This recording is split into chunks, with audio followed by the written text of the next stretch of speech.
Shri Gurubhyo Namaha. A very warm welcome to everyone. Today we have a very special guest, Swami Paramananda Saraswati ji, joining all the way from Melbourne, Australia for this Weekend with Wisdom session. For the benefit of our viewers, I would like to introduce Swamiji to our audience. Inspired by various masters and under the guidance of Swami Anubhavananda ji, who himself is a disciple of Pujya Gurudev Swami Chinmayananda, Swami Paramananda Saraswati ji has studied the ancient scriptures and is able to share them with straightforward clarity.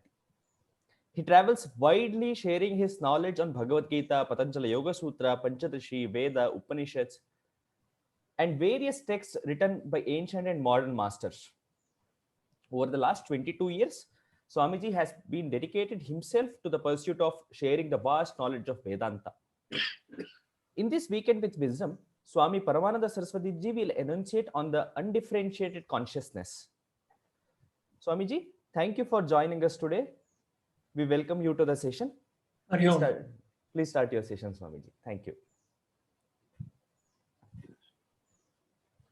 Gurur Brahma, Gurur Vishnu, Gurur Devo Maheshwaraha, Guru Sakshat Param Brahma, Tasmai Shri Gurave Namaha, Tasmai Shri Gurave Namaha, Tasmai Shri Gurave Namaha. Hari Om, everyone. We are going to see what Jnaneshwar Maharaj, I hope you all know who Jnaneshwar Maharaj is, what his take is, or what is his experience of the undifferentiated consciousness. Undifferentiated consciousness, that one consciousness, one without a second, in which there are no divisions, and so forth. That which is one. And do not forget, when we are talking about undifferentiated consciousness, we are not talking about the concept of consciousness. We are talking about the self that we are. It is one in the undifferentiated consciousness. And who is this master who is speaking about it? He is Sant Jnaneshwar from Maharashtra. He is such a great saint from the Nath Sampradaya. They were four brothers and sisters, Nivrittinath, Jnanadev Maharaj, Sopanadev, and Muktabai. And at the age of 10 or 12, he gave the Jnaneshwari. He spoke on the entire Bhagavad Gita in the common man's language to one and all, not only the Pandits who were ridiculing him and putting him down and not giving him the Yajñopavit, even though he was a Brahmin, because of which the parents had to give up their life because the father's guru, father had taken sannyas just after marriage. And when that Guru Maharaj, who gave sannyas to his father, Vitthal Pant, when he came via Alandi, his Jnanadev Maharaj's mother, she touched his feet. He said, Saubhagyavati Bhava, Putravati Bhava. She said, please take your Ashirwad back because I don't know where my husband is. But that great master from Varanasi closed his eyes. He's the manager in my ashram.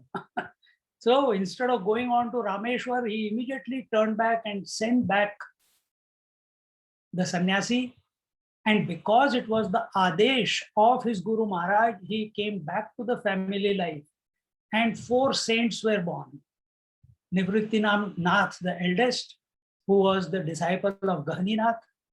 And Nivrittinath became the guru of Jnandev Maharaj and Sopandev and Muktabai. And this Jnanadev Maharaj, towards the conclusion of his, I shouldn't say conclusion, because at the age of 21, he felt he has done everything that needed to be done in this world. Just like when you have lived your dream enough, it's time to wake up. Same way, Jnaneshwar Maharaj said, enough. And he took Sanjeevani Samadhi. And that great master, 760, 70 years ago, he took Samadhi in Alandi and he is still there in Sanjeevani Samadhi. Because if you have heard of another great master, Eknath Maharaj, who had taken Jnandev Maharaj to be his guru, mentally he had accepted him as guru. That Eknath Maharaj, to him, Jnandev Maharaj came in the dream. Eknath Maharaj was born more than 300, 350 years after Jnandev Maharaj. And Eknath Maharaj in the dream saw that Jnandev Maharaj is telling him, please come under this tree by the banks of this river, and I am there in Samadhi, and the root of the tree is coming and choking, please come. And he went, followed the instructions, and he found his Guru Maharaj after, who had taken Samadhi 300, 350 years ago. And he said, I found my Guru, I found my Guru. And the Guru Maharaj, Jnandev Maharaj said, don't do anything like this, don't declare it to the world. But he takes a promise. That was the disciples' wish.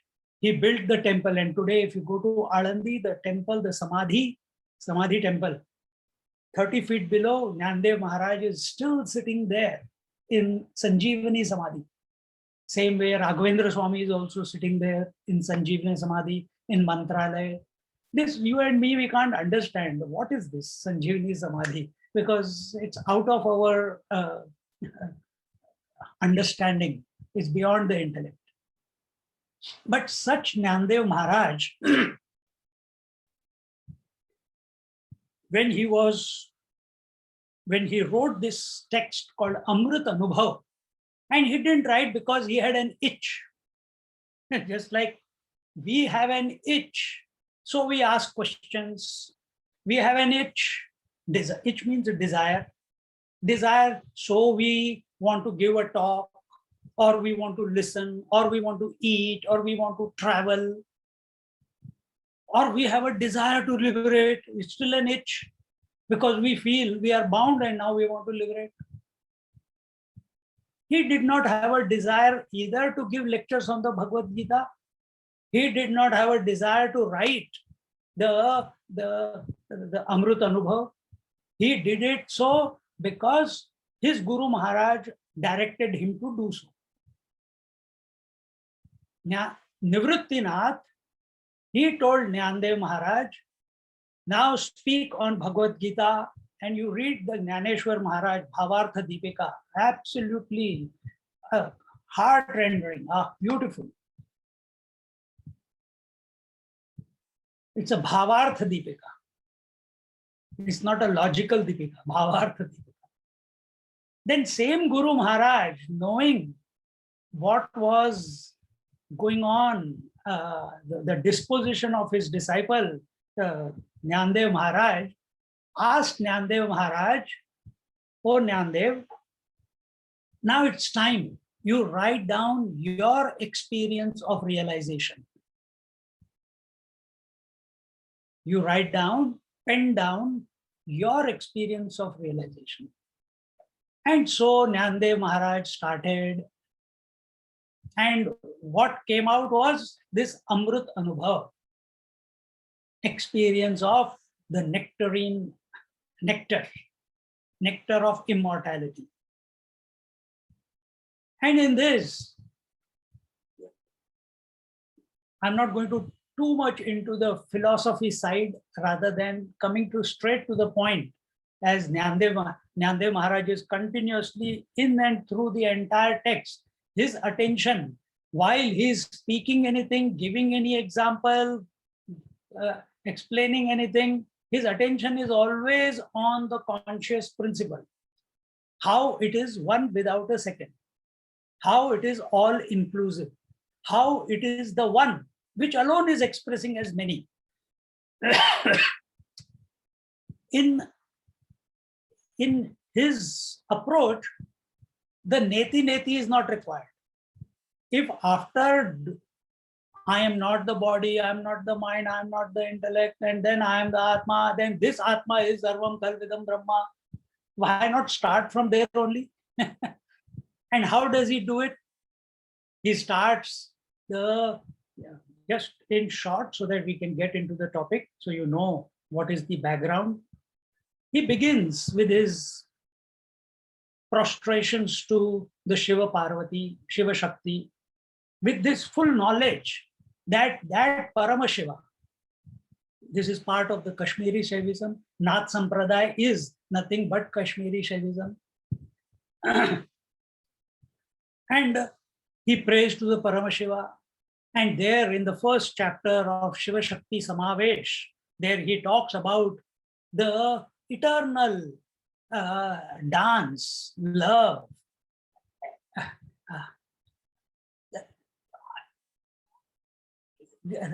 dance, okay, let's say dance of Shiva and Shakti. And who are these Shiva and Shakti? The one Paramashiva, who is one without a second, who is all that there is, he desired. How can he desire? Why can't he desire if he is everything? He is desire also. And he desired, he has inherent within him the potentiality. When he became aware of that potentiality, because he is awareness itself. Just like you become aware of your hunger. Hunger came from within. You didn't invoke it. You became aware of your vision. You didn't invoke the vision. It was there. It is part and parcel of you. Exactly the same way.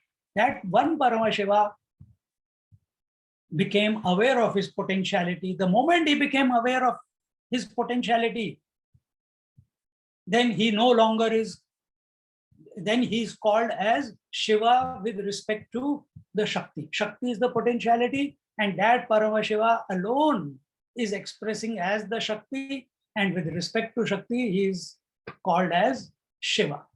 And there the dance, how they are one without each other, how they complete each other, how Shiva Tattva is ever the same. And the Shakti, as Shiva knows that he is the ultimate, and the Shakti, if you see in any of our gods, here, why they are bringing Shiva Shakti, Ishvara Prakriti, Ishvara Maya, Ram, Sita. So we need blessings. We must have faith in the divine. The totality and the individuality that this world is nothing but an expanse of that one that is being brought out by Jnaneshwar Maharaj.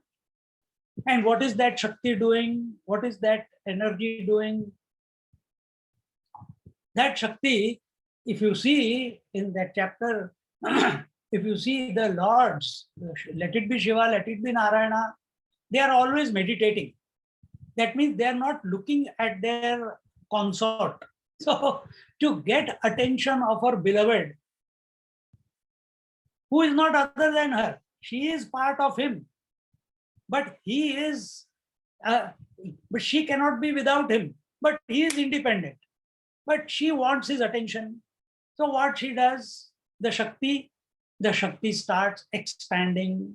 As she starts expanding into Sattva, Rajas, Tamas, and into the whole world, as she is expanding, slowly the Shiva is opening her eyes, because that one, which had become two, as if now that two, the aspect, Shakti aspect is multiplying.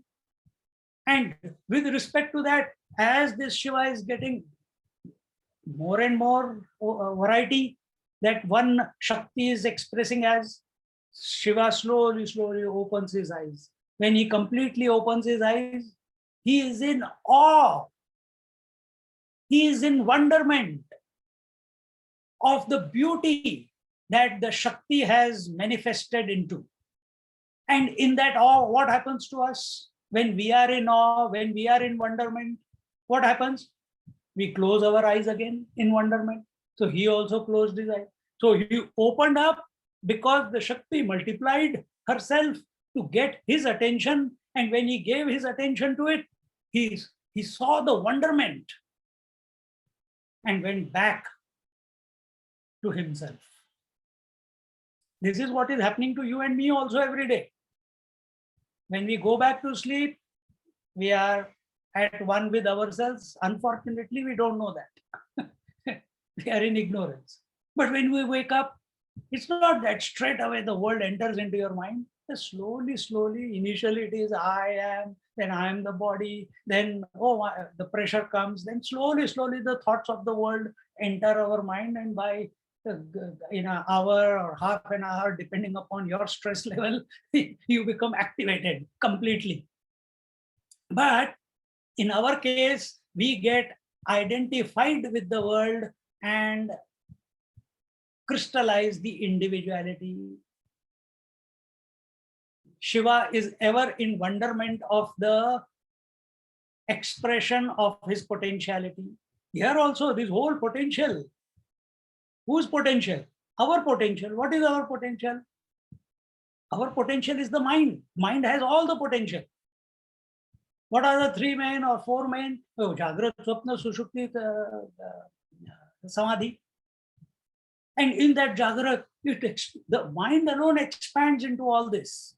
Nothing is coming from outside into the mind. It's the mind which is becoming all that, just like in the dream. But instead of being in this wonderment of this happening, how that one is manifesting as many and then going back to be the one, yet not losing the oneness while expressing as many, we lose the plot. And therefore, we get frustrated because we have lost the plot. And when we want to, we become the seekers, and then we want to give satsangs and listen to satsangs. But Jnaneshwar Maharaj says in this way to that. So see, with the first chapter itself, he has subjectively taken that Shiva Tattva, that Parama Shiva Tattva to be none other than the self. And he continuously equates the our experience to that and aligns it himself. So we have, by thinking about, in other words, very simply put, Ishavasyamadagam sarvam yat kinjit jagatyam jagat, that one Ishvara is the Ishwar, that one Ishvara alone is expressing as his potential, has his potentiality, that potentiality is expressing as the whole world. And that potentiality is not separate from the Ishvara. It is inherent. So also, the potentiality of the seeker, the mind, is not separate to the conscious principle. It is inherent. If taken in this manner, very quickly, transformation, abidance happens. It cannot be achieved. It happens. This is the experience of Jnaneshwar Maharaj. And in this manner, having first offered his salutations to that one supreme principle, the Paramashiva, and so on, as we explained, then who makes us understand this? How did we understand that Paramashiva as Shiva Shakti, as everything? It would not have been possible without the Guru Tattva, the Guru Maharaj. So therefore, the next chapter comes to talk about the Guru Tattva. To come to that Paramashiva Tattva, to understand that, It cannot come by our own individual efforts. It is impossible. We need grace. So whose grace? Guru's grace. Now here also there is a big confusion. We feel that Guru Maharaj, we are not very trusting of any Guru, this, that. But here that topic is not there. Here he is very simple, that if you want to, what his experience is, he is recounting that without the grace of the Guru Maharaj, without the grace of the teacher, and who is the grace in his life? It is Nivrittinath, his elder brother. And as we go through that chapter, he is very clear that there is no difference between the Guru Maharaj outside and the Guru Tattva within. See? Guru Maharaj is teaching, but the ability to apply it on ourselves, the ability to come to recognize the Guru within our heart, what is that power because of which we become subjective in our approach? What is that because of which understanding happens? What is that because of which I am alive? What is that because of which this urge to know the truth, to abide in the truth, gets initiated within us? That is the Sadguru within us. That Sadguru within is the Guru Maharaj outside. Every chapter of Bhagavad Gita, even in this book, in the chapter of the in the second chapter, Shri Guru Stavana, the glory of the Guru Maharaj.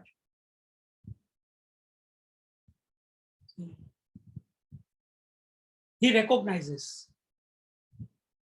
He does not start any chapter of the Bhagavad Gita without first offering his salutations to the Lord, offering his salutations to the teacher, offering his salutations to the world and the people who are coming to listen. And he keeps off rumbling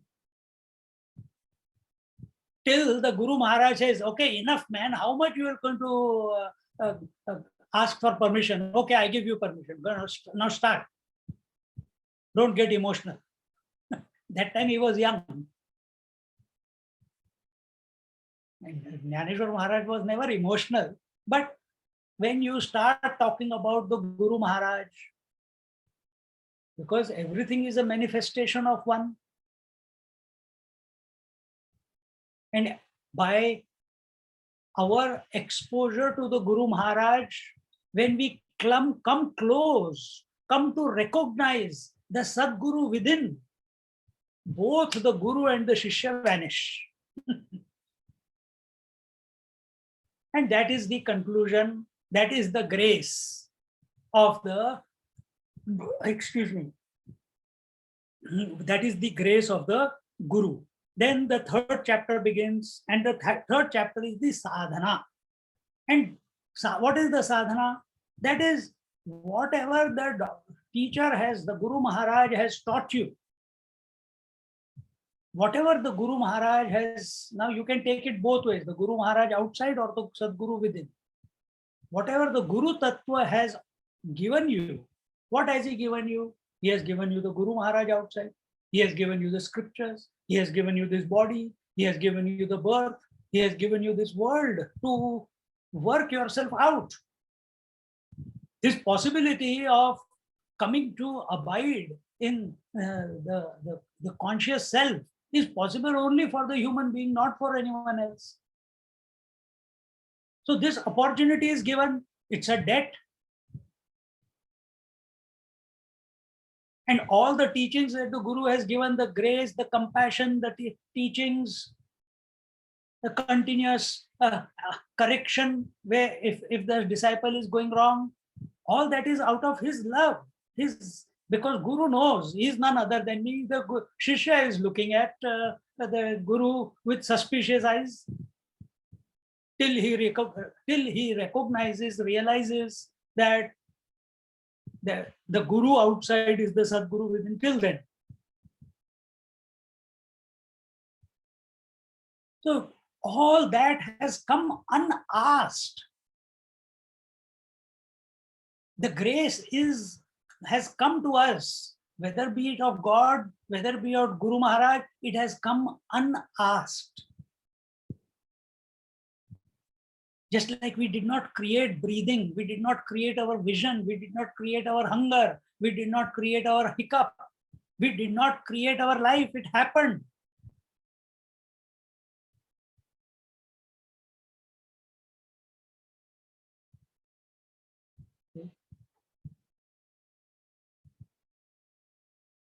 It happened. So, is there no kartavya? Is there no responsibility on my part to reciprocate what I have got free?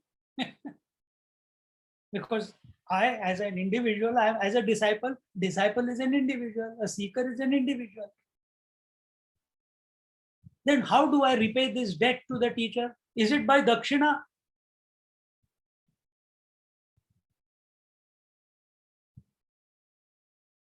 Is it by doing what? And here, with this point, how do we repay the debt to the guru? Now, take the word guru in its all expanse, not just the outside guru or the whatever your idea of guru is. Our guru outside and the Sadguru within. The Guru Tattva, the essence, which is none other than the self. So how do we repay this debt? For that, the third chapter began, and the third chapter was the application. And what is the application? Jnaneshwar Maharaj, he emphasizes only on the chanting of the name of the Lord. And in that, what are the stages of chanting of the name of the Lord? Straight away, it is Vaikhari Madhyama Pashyanti Para. Vaikhari, the gross speech, Madhyama, the subtle speech, Vaikhari Madhyama Pashyanti, Pashyanti, the causal speech, and Para, the transcendental speech. All these four speeches are necessarily part of the creation only. As long as we think we are someone, that till then we have to keep practicing this. And maybe you have already been exposed, you have studied somewhere, you have read it somewhere, you have listened to it somewhere, that Vaikhari is the waking state, Madhyama is the dream state, Pashyanti is the deep sleep state, and Para is the Samadhi state. And the reality is beyond all these four. So don't get caught up in these four. And therefore, these four debts we have to pay to the Guru Tattva, that these four are the expressions of the same Guru Tattva. And we need to pay the debt of the Vaikhari. How do you pay the debt of the Vaikhari?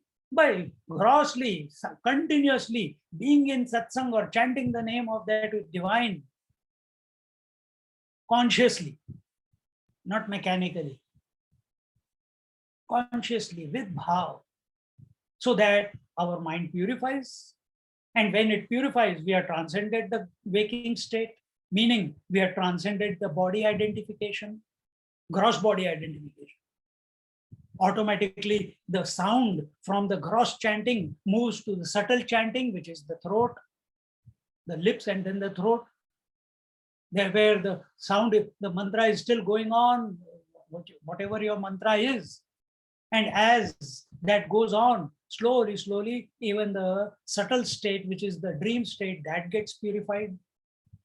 And that leads, just before it goes into the Pashyanti, there is every possibility you can go into Pashyanti, which is deep sleep, while you are chanting loudly or you are chanting subtly.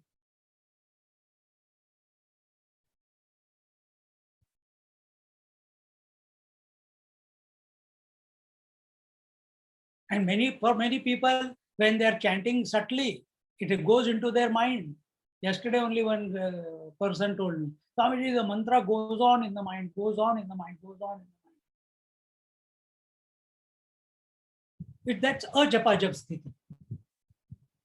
You go crazy after that. because you can't even sleep. It's going on. We have to get out of that. For that, you have to come back to the waking. You have to come back to the Vaikhuri. And then what do? What does it mean to go to the Pashyanti? No, we bypass the Pashyanti. And if we bypass the Pashyanti, what will happen? We'll go into Samadhi.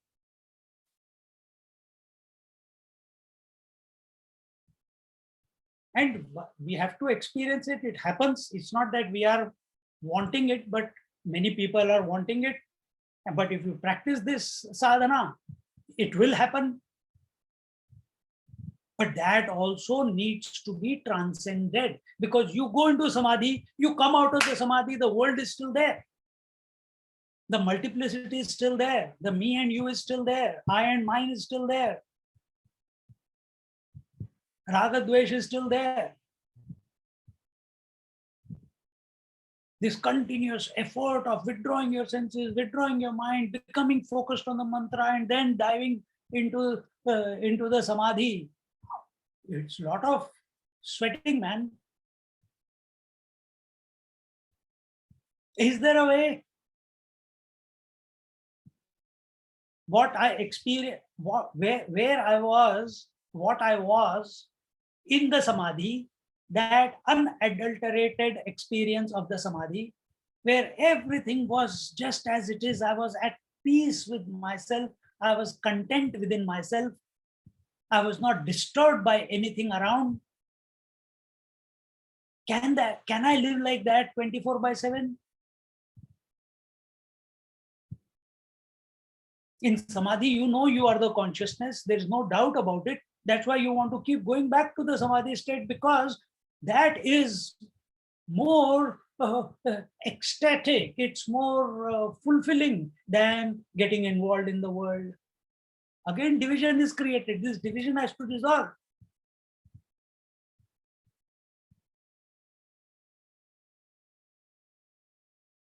But this sadhana needs to be done. According to Jnaneshwar Maharaj, this sadhana needs to be done. Some other people might do some other. They might do Kundalini, they might do Kriya Yoga, they might do Ashtanga Yoga, and do the Savikalpa Samadhi, Nirvikalpa Samadhi. Yeah, if you do this Vaikhari Madhyama Pashyanti Para, automatically you will come to Nirvikalpa Samadhi. All the paths will take you to the same point. But what next? How do I translate? How do I make it into a natural state? This is the experience of Jnaneshwar Maharaj, 24/7, whether talking, not talking, whether engaged, not engaged, whether waking, dream, deep sleep, Samadhi, whatever he is expressing, he is never coming and going. He is never experiencing or not experiencing. He is ever the same. What is that same? That is the undifferentiated consciousness. Then what is that? Until and unless we have not become focused, we have not become purified, until and unless that something to do in this world, until and unless that I have to do something to realize, until and unless this itch does not go out of us, till then this undivided consciousness, undifferentiated consciousness, even though it is everywhere, it is the only material, it is the only thing, it is the only principle, yet it eludes us. Even though we are always that, yet we are far away from it. This is the conundrum that you and me find ourselves. Jnaneshwar Maharaj, it has clicked to him.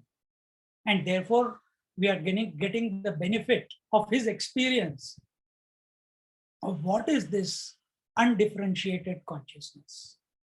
By understanding, instead of creating a difference between I, the one who was in Samadhi, and why I want to go achieve Samadhi, why do I want to go into Samadhi? Because the world is too much, man.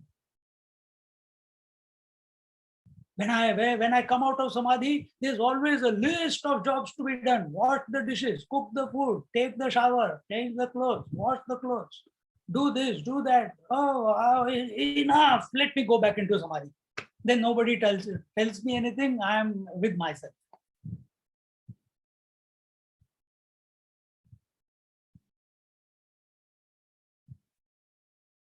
It will be a natural consequence. It will be a natural consequence. If someone is purified, you cannot have many people nowadays are performing meditation. They are doing meditation. You cannot do meditation. Meditation must happen. You cannot do yoga. Yoga must happen. So when does meditation happen? When you have lived your life correctly, meditation will always happen. When will sleep happen? When you have worked fully in the waking world from morning till night, you have exhausted yourself at physical and mental level. You touch the bed, sleep comes. Or when the night comes, sleep invites you, hey, come on, enough. Does it happen to you? The meditation is calling me. Is the meditation calling you, or you wanting to do meditation and get frustrated on the seat of meditation?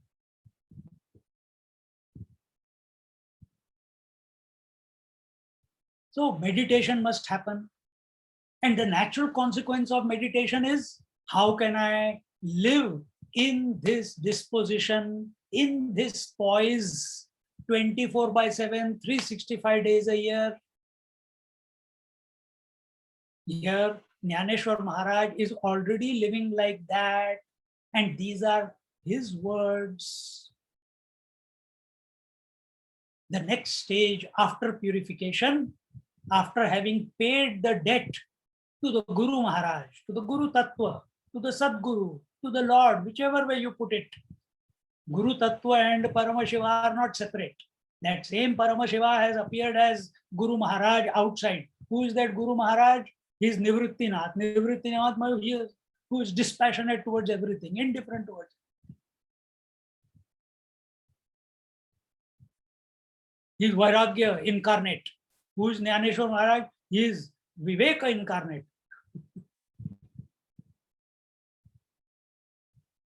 So whichever way you put it, the four debts have been paid. And now your mind, when it has paid the debts, now what? What next? It is experiencing the meditation. It is going into meditation. It is the para-avastha has been gained. The nirvikalpa samadhi has been gained. How do I convert it into a natural state, a sahajavastha, not a specific? Specific is that which under certain conditions is experienced and then you come out of it. Sahaja avastha is, in spite of everything, one is always that.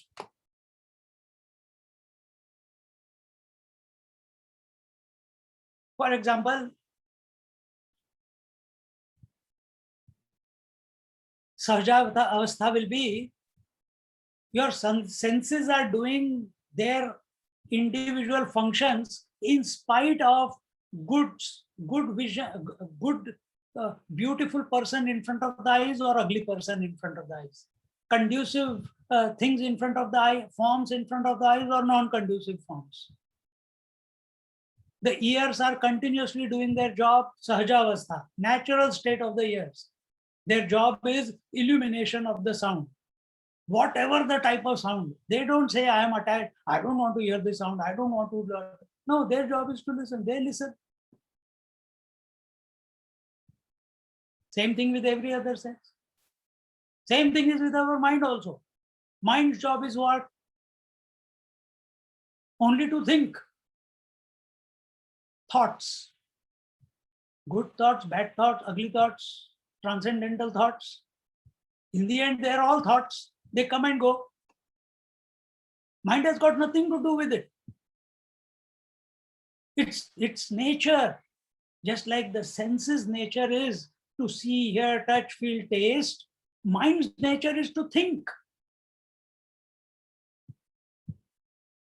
Where is the question of any problem there? But then we create a problem for ourselves. I want to stop thinking. Chitta vritti nirodha.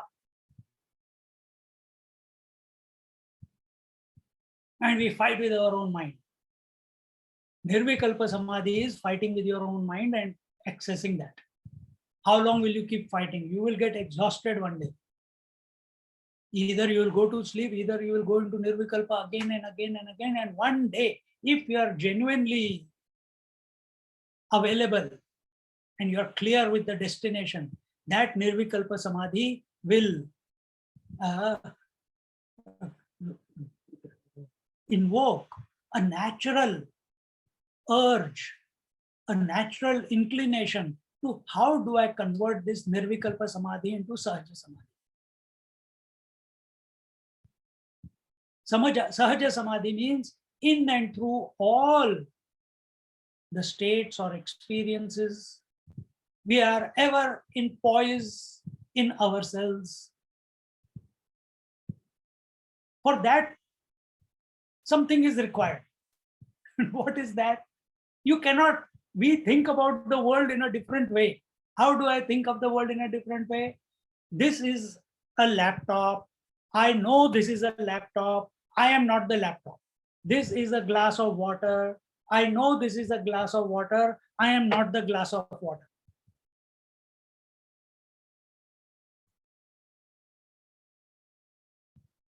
It's an objective experience. Are we searching for that self, for that all inclusive consciousness as an objective pursuit within ourselves, without ourselves? Have we taken a position of all inclusiveness?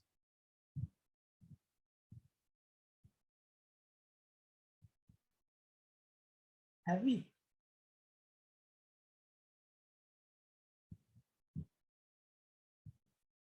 So now, having purified our mind, having come to the essence, but right now, what is our experience? That I am of the nature of Atma. Absolutely, there's no doubt. I've got no doubt. In Nirvikalpa Samadhi, I experienced that, Baba. But when I come out and my wife tells me something, I don't know where that self goes. It becomes the angry Brahman at that time. Angry Atma, hungry Atma. How do I, why is this happening? Where am I going wrong? It is only because we were pursuing the self as an object of involvement. It is not an object, it is you. And it is not one per body. It is not one per body. If it is one per body, then differences will ensue. And differences, naturally, sukha, dukkha, raga, dvesha, etc. will continue. And you want to run away from it into samadhi. We have to come to a disposition wherein this Atmic Jyoti, this Chaitanya Vastu is all inclusive. It is the material, which you have studied in other scriptures. I hope I am told that you are all listening to other Mahatmas on the channel.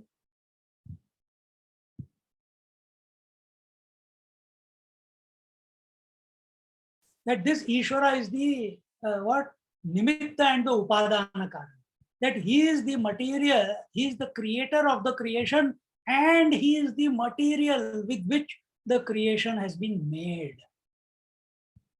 Is this your experience? We are talking about undifferentiated consciousness, but do we see that one principle pervading in and through everything?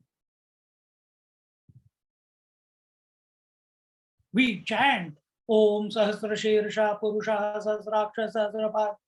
There also, we think it is the Lord. We are talking about you. You are going into samadhi. You want to make it into sahaja samadhi. What will be the vision of that Isha? What will be the vision of the water with regards to ocean and waves?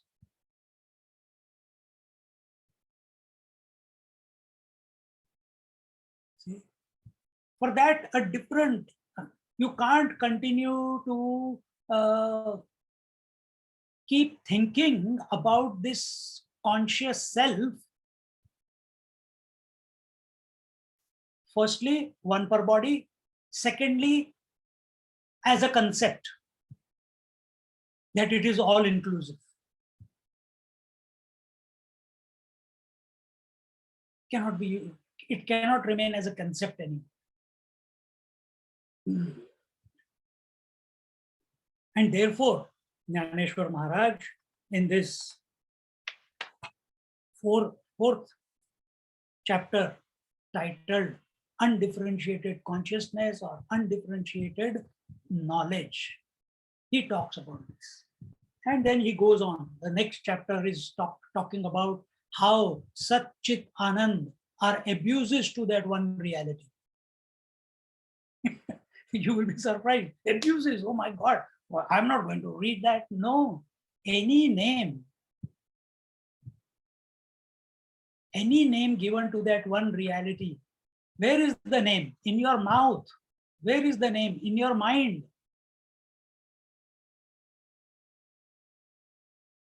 Every name that you give, Sat, it begins, it stays, it goes away. Chit, it begins, it stays, it goes away. Why are you calling that reality Sat? Because you are afraid of Asat. Therefore, a counteraction to neutralize the Asat. Why you are calling Chit? Because you don't want to get caught up in the Achit. You don't want to get caught up in the unconsciousness. Therefore, consciousness. Why you are calling that reality as Ananda? Because you don't want to get caught up in Dukkham, misery. But is the reality Satchidanand? No, it is in spite of it. You cannot call it anything, and yet it is everything. And therefore, our knowledge is only at the basis of our mind. What is that? Knower known knowledge, seer seen seeing, experiencer experienced experiencing. This is what is going on continuously. And what is this undifferentiated knowledge? It is transcendental to this knowledge. It is beyond. It is the overseer. Do you know, yesterday the waking, dream and sleep experiences came and went? Yes, I know. What about day before? Yes, I know. Who knows? Can the waker know that the three states came and went? Can the dreamer know the three states came and went? Forget about deep sleep. Nothing is available there. Then who came to know that these three states came and went yesterday, the day before yesterday, and so on from the time of birth till yesterday, or till today, morning. Here it is afternoon. For you guys, it is morning. Who knows? It cannot be the waker. Then which one is it? Is there someone there who knows that whatever is being heard by you, by the mind, whatever thoughts are erupting in your mind, if you are looking at me at this moment, so there is a seer, seen and seeing going on. There is a hearer, heard and hearing going on. Is there someone who knows that there is seeing, hearing going on right now? Who is that person? That person cannot be the seer. That person cannot be the hearer. He's transcendental to both. But we make the mistake of pursuing knowledge only through thoughts, only through experience. only through the mind. Mind's job is to maintain the differences. Mind's job is to maintain the differences. And if you pursue the truth of yourself, of the self, through the mind, you will never come to the conclusion. Yet the only tool we have is the mind. So we have to do it. We have to play the game. We have to play the chess with the mind.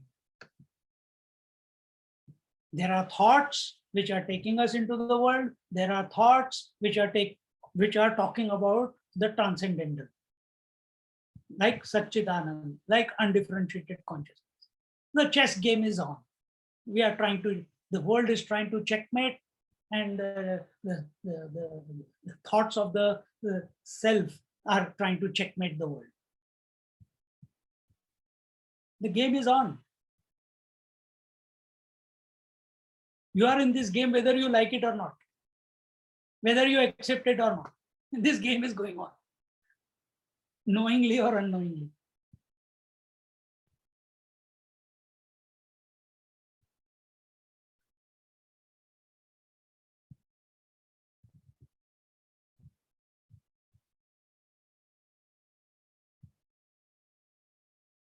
So as long as we are pursuing knowledge through thoughts, through an experience, I know it. If I can't experience, then it is not true. Through words, through the known, all these are indirect sources of knowledge. It is not direct source.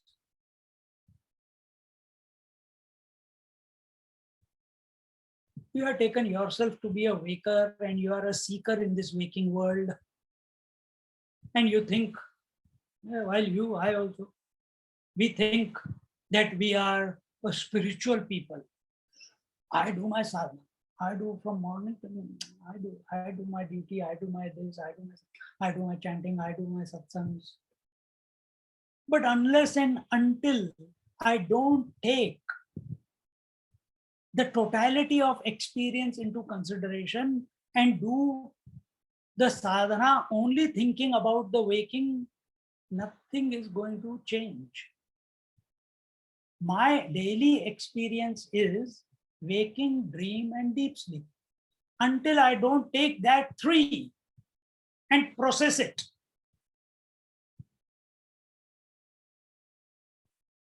till then I cannot move forward in my journey.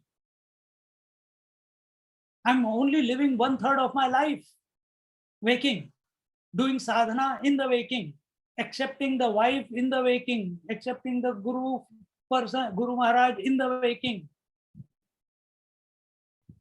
What about the dream? What about the deep sleep? Are they not your experiences also?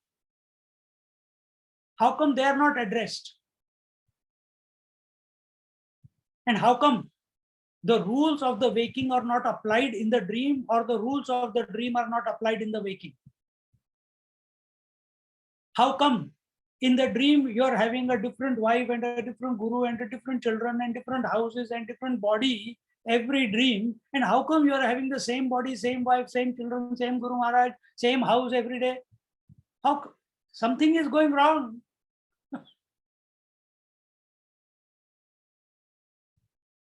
These aspects need to be looked at, that we are living only 1/3 of our experience of life, not the total one.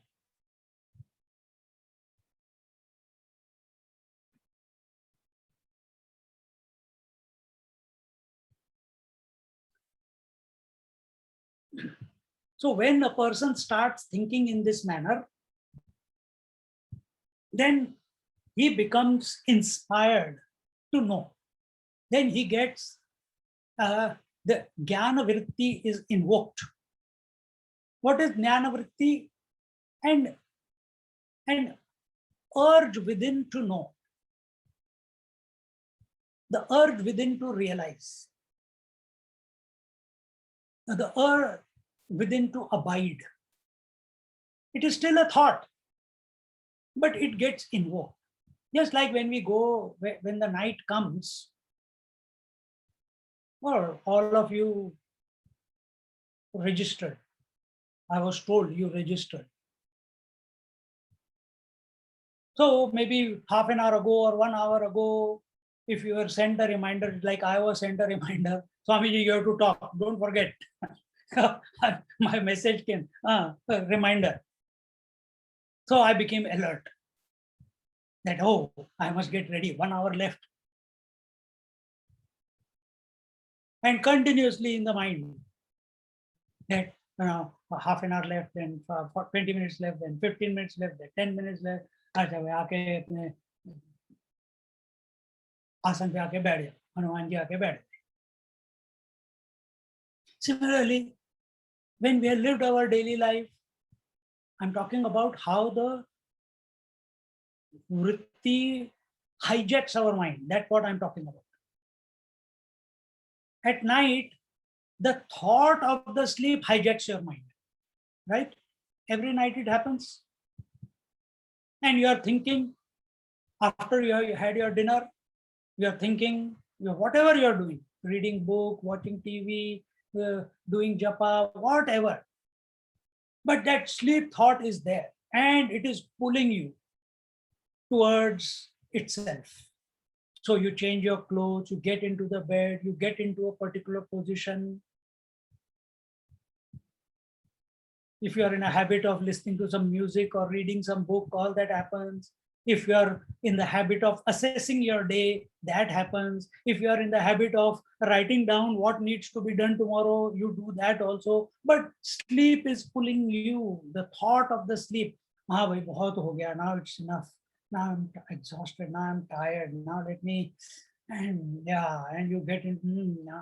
You don't even complete the sentences. You are in that position now.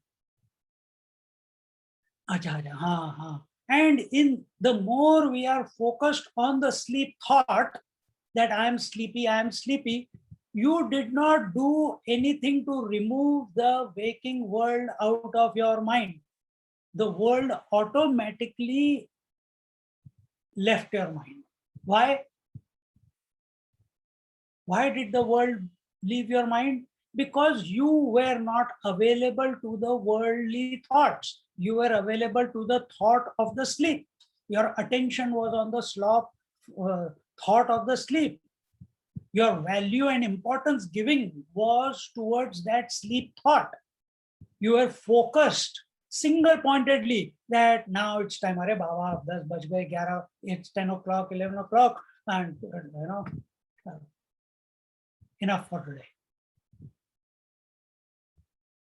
So it is not that you left the world left you. Urvarukumeva bandhana, mrityor mukshya mamrita. You became so at one ment with the thought of the sleep that no other thought could penetrate the kavach of sleep.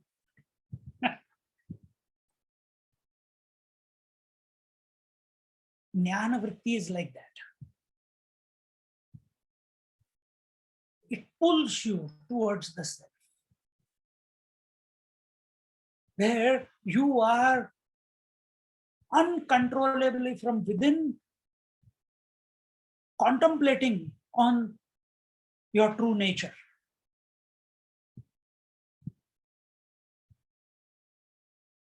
Just as in sleep, the thoughts of the world are still there, but you are not available. When this jnana vritti arises within, then you are not available to the ajnana vritti. Ajnana vritti, all those thoughts which take you away from the self is ajnana vritti. Or another definition, ajnana vritti is those thoughts which first was it takes you away from the self, and the other is which keeps you away from the self, other than the self. All thoughts other than the thought of the self is ajnana vritti. Okay, that's the second one. all thoughts other than the thoughts of the self is a jnana vritti. So the invocation of jnana vritti, you have to pay the 4 debts first. That's purification.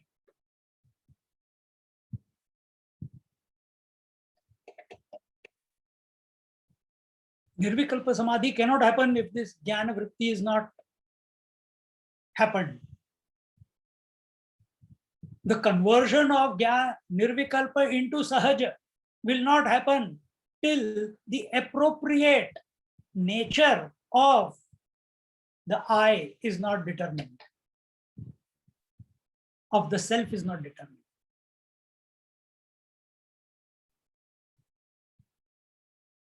And all that is required is recognition. All that is required is recognition.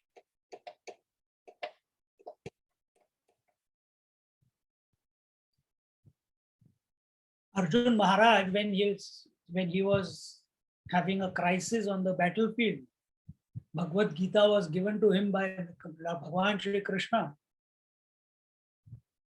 Karma Yoga was told, Karma Sannyas Yoga was told, Dhyana Yoga was told, Bhakti Yoga was told.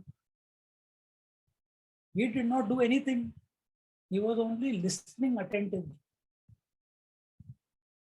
When Parikshit Maharaj was given the knowledge by Shukdev Ji Maharaj in Srimad Bhagavatam, because he had 7 days left, he did not do anything. All he did was become available to himself. Left alone, our mind hijacks. But when we are exposed to satsang for 1.5 hours, 1 hour, 2 hours, without any willfulness, without any efforts, merely listening and enjoying the words that are coming to us, we become contemplative, which we can never become on our own for such a long period of time. But here, 1.5 hours, 2 hours, we are able to remain focused. Okay, little bit here and there, depends from person to person, but more or less, I can't speak without focus. I have to speak. You can listen. I don't know what you are doing, sleeping, waking, drinking, eating, lying in the bed and watching, listening to the Zoom. I got no idea. Like a fool, I'm going on. But I have to be alert because I am awake. I got no choice. I can't just allow any words. How do I make sure that no unwanted words don't come out? I don't go from one topic to the other or this, that. No, keep thinking of that one. What is the topic? Undifferentiated consciousness. Keep coming back to that point. Keep coming back to that point. Let every example be about that. Let every thought bring us back to that undifferentiated consciousness. So what is that which is going to make us ripe? Is it the ajnana vritti which is going to make us ripe? Or is it the jnana vritti that is going to make us ripe? And what is the nature of that jnana vritti? Is it inclusive of the 3 states? Is it all encompassing?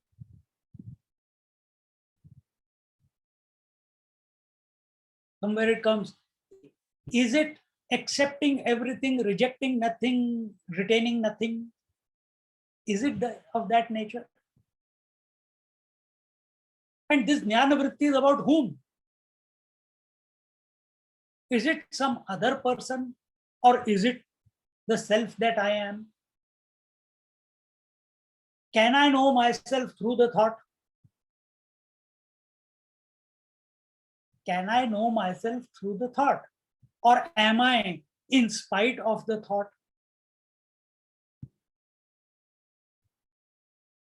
These are pertinent pointers to contemplation. And for this purpose, the jnana vritti has to be invoked. It must come about as a result of purification, which counters the ajnana vritti. And then Jnaneshwar Maharaj here says, I'm going to take some verses from this chapter, not all of them. This topic will continue. I'm not going to repeat the same thing tomorrow. I'm not a tape recorder.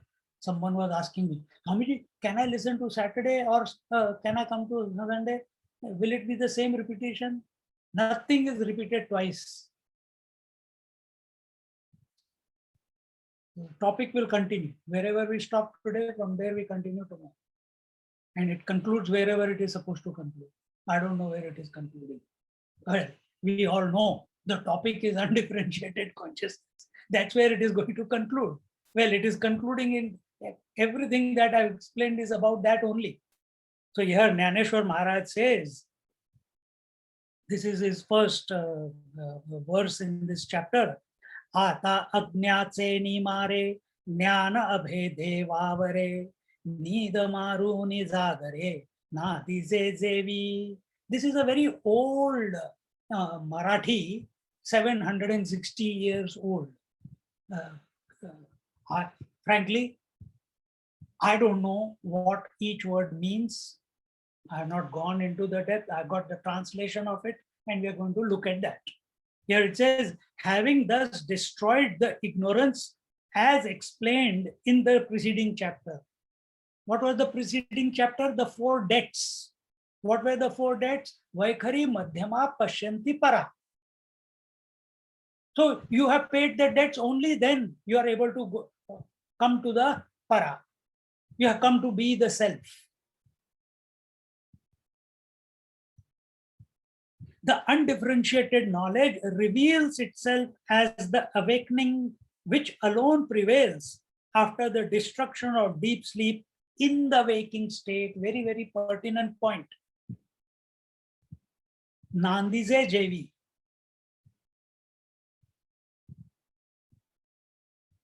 You don't get deep sleep in deep sleep. When you are awake, then you feel sleepy. In deep sleep, you don't get sleep. You are already gone. So it is in the waking that we feel sleepy. It is in the waking when we are doing the japa that we feel sleepy. It is in the waking when we are listening to the lecture in the bed, lying down, that while listening, suddenly a power nap comes and suddenly we get up and check whether I am on video or only on audio. I can't do that. You can. See? So we need to overcome the deep sleep, the sleepiness, the inertia. What is that? Nidra alasya pramad, where that is at a gross level, Nidra alasya pramad, but here sleepiness, Nidra. So when we are chanting the name, when we are focusing on the satsang, if sleep is coming, find out, get inspired, wake up. How long we are going to remain in that ignorant sleep?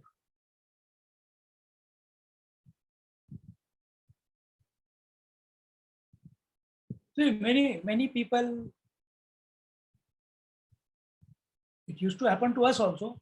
And I wonder, not wonder, now I don't wonder, but I used to wonder. How can people sit for 1.5 hours and listen to one lecture?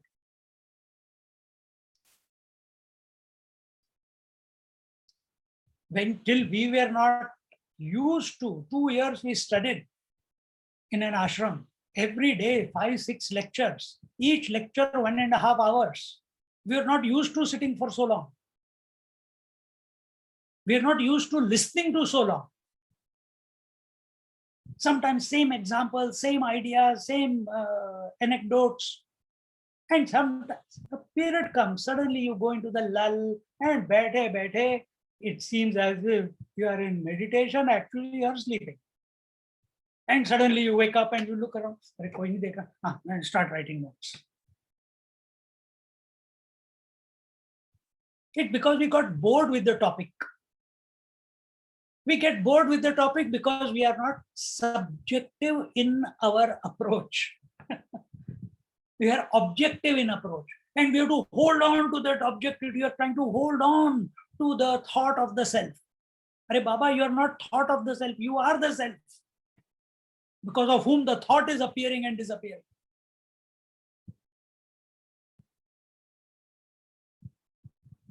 We give lecture every day. Satsang, Bhagavad Gita, Amrita Anubhav, Bhagavatam. Now I finished this, I got another 2 hours of Srimad Bhagavatam to go. 5 o'clock it finishes here, 6 o'clock I have to start again.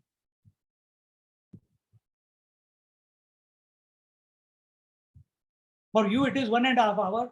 Those people who are waiting for Bhagavad, they are absolutely fresh. After 1 week satsang is happening, very good, everyone is ready, fresh. I had 2 lectures before, now I have this third one, then I have another fourth one, 2 hours. How do I keep myself fresh? In this lecture, then next lecture, and if there is another one, how does one?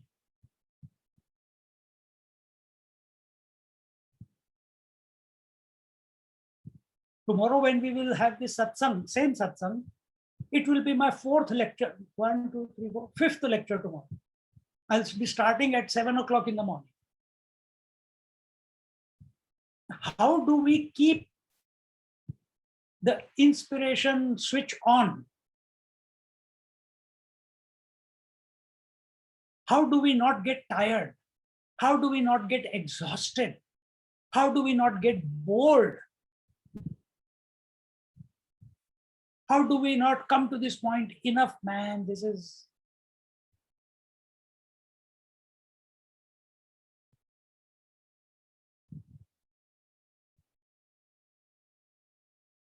If you take the ownership of this whole thing happening,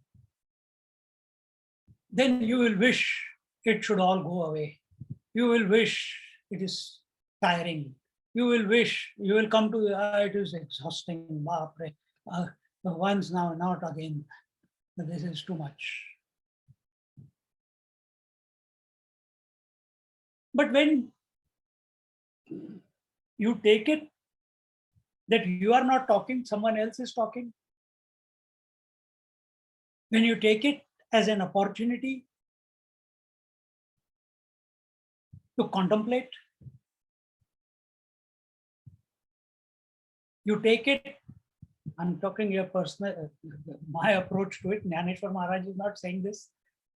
When you take it as, oh, I'm still talking because still things need to be clarified to this mind. So I'm first speaking to my mind, then you get the benefit, that's your problem. But I'm speaking to myself. And how long will I keep talking? How will I teach? How long do I need to keep studying, keep talking, keep contemplating? How long? How long do you need to keep thinking of sleep? How long? You'll get the answer.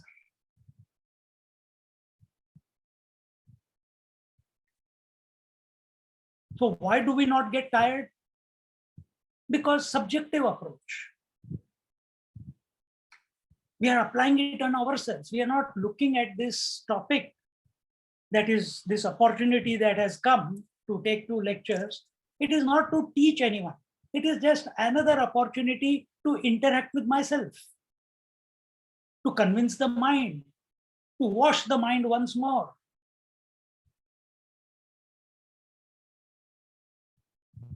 To adjust the sails. If you read once the Bhagavad Gita, you will understand something. You read it another time, you will get many other things which you thought you had read, but there's still so much to know. You read the third time, even more new things will come. Same is here. Same is here.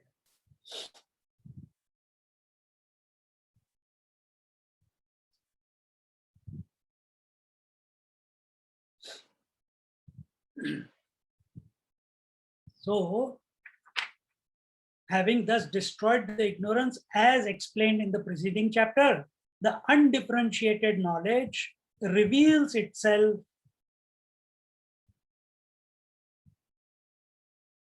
the sleeper and the idea of sleep.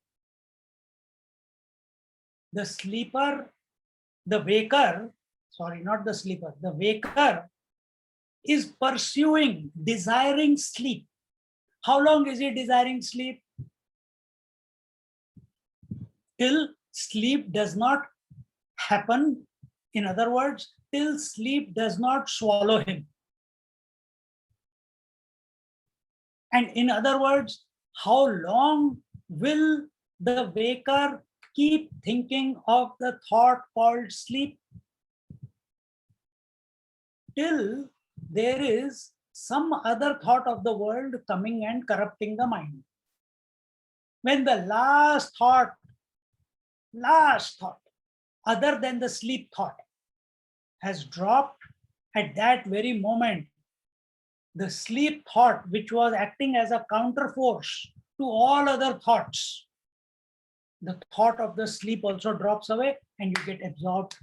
Then there is no waker, there is no desirer, and there is no sleep. You don't know anything. Everything is one.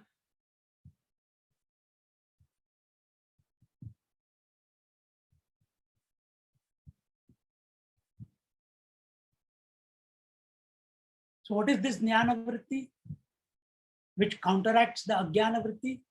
It is that thought by which, by holding on to which, not holding on, by contemplating on which, by focusing on which, by ruminating over which, it acts as a counterforce to all other thoughts of the world, ajnana vritti. Those thoughts which take you away from the self, those are the ajnana vrittis.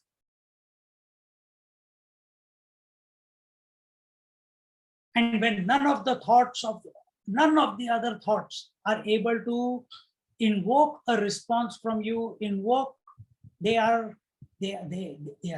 continuously erupting in your mind, but you are not available because you are available to the thought of the undifferentiated knowledge, the thought of the I, the all-encompassing I, the one without a second I. This is still at the thought level, but you're thinking of what is the nature of the I. It has caught you from within. There is no willpower there. It has caught you from within. Why it has caught you from within? Because of the purification done in the previous chapter. You have done the sadhana.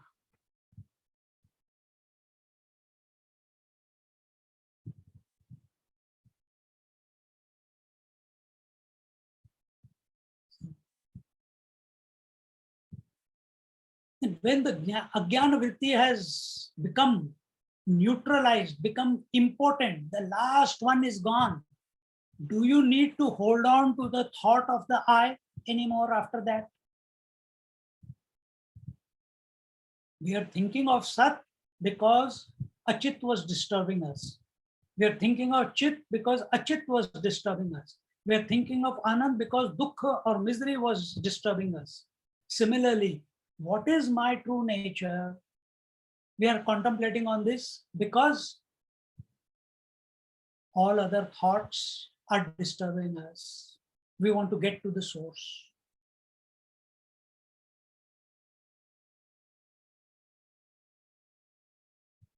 We want to get to the source. In this way, when that last thought of the jnana vritti, which is I, mind is nothing but a play between the subject and the object, the aham vritti and the idam vritti. Idam vrittis take us away from the self. Aham vritti is the is the self in that way, and you are thinking what is the nature of the aham through the thought, staying with it, and when there is no other idam, no other thought other than I there to disturb you, then do you need to hold on to the I? No, the thought aspect of the I drops. The thought aspect of the I drops, and you continue to be. That you is the undifferentiated knowledge, undifferentiated consciousness. Vritti rahit aham is the undifferentiated consciousness. Then after that, whether thoughts come or don't come, doesn't matter.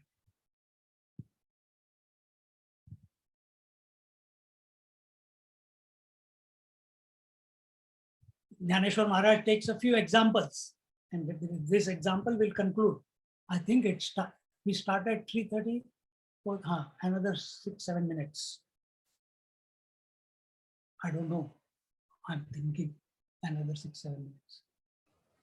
The example he takes is का दर्पणाचा निघाला एव ऐक्य बोध पाहिला मुख भोगी आपला आपणची.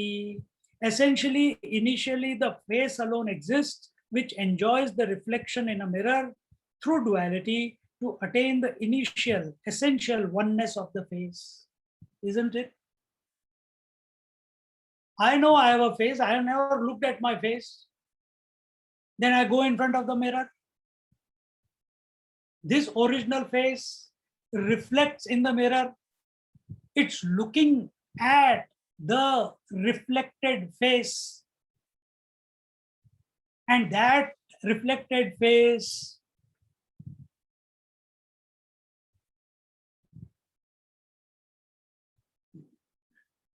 when I have to go and look at that reflected face in the mirror, do I make the hair of that reflected face, or do I look at the reflected face but work on my original hair?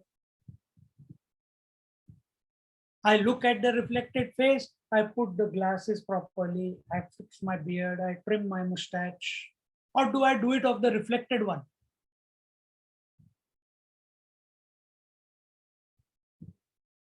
Whose?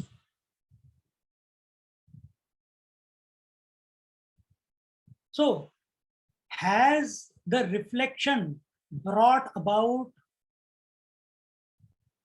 a corruption within your being just because you saw a reflection? Have you become two, or are you still one?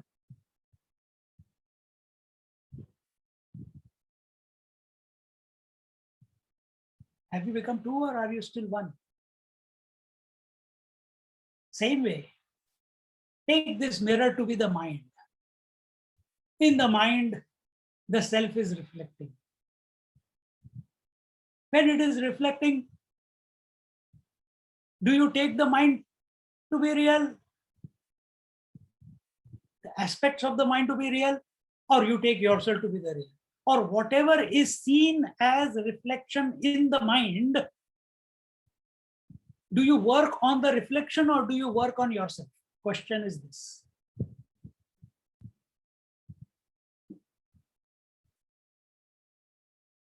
We look at the wife, we want to fix the wife, we don't want to fix ourselves. We look at the husband, we want to fix the husband, we don't want to fix ourselves. We look at our parents, we want them to be better, but we don't want to improve.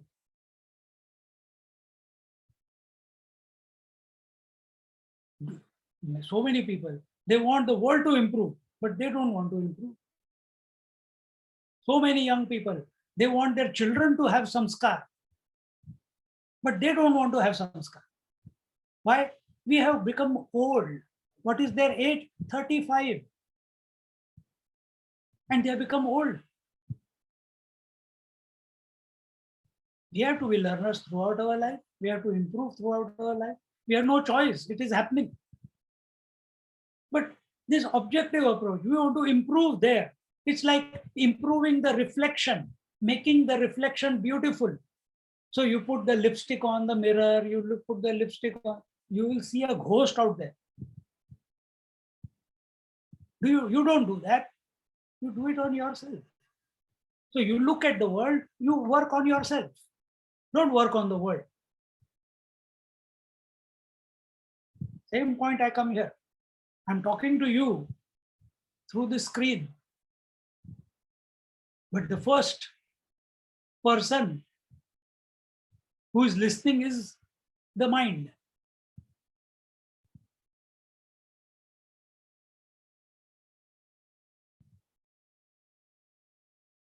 So pure one original reflecting in the mirror, duality is created, this and that.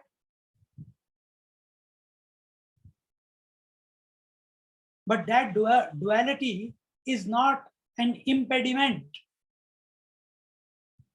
is not able to corrupt my being, because I work on myself. I know it's only a reflection. I know it's only a phenomena. I know it's only an apparition. I know it is not real.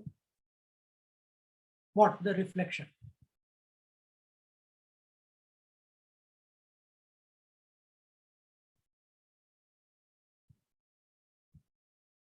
Do we consider this world that way? Do we interact with the world that way? Do we interact with the body and mind that way? Do we interact with the waking, dream, and deep sleep that way? That's why I had to give all that data in the beginning. Jnaneshwar Maharaj Ji, why didn't he?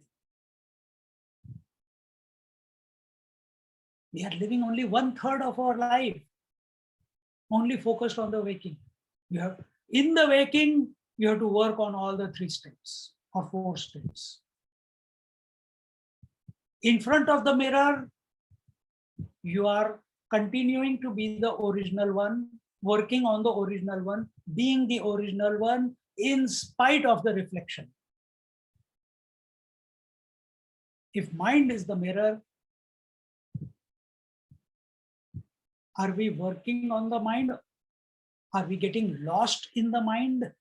Are we getting lost in the reflection that is taking place in the mind as way of aham and idam? I thought and that thought? Or are we continuing to be the original? If we are being the original, when we come to be the original, there we are, nothing to do. And we cannot become, it has to happen. We'll talk about that more with some more examples in our tomorrow's lecture, same time. But in Australia, it will be at 2:30. At 2:30 p.m. Om Shanti Shanti Shanti. Hari Om Shri Guru Pyo Namaha. Hari Om. Bolo Jnaneshwar Maharaj ki Jai. Jai. Swamiji, thank you so much for that wonderful session that you gave us. Viewers, with this, we come to the conclusion of first session of this Weekend with Wisdom. Tomorrow, again at Indian time, 10 o'clock, Swamiji will be taking up.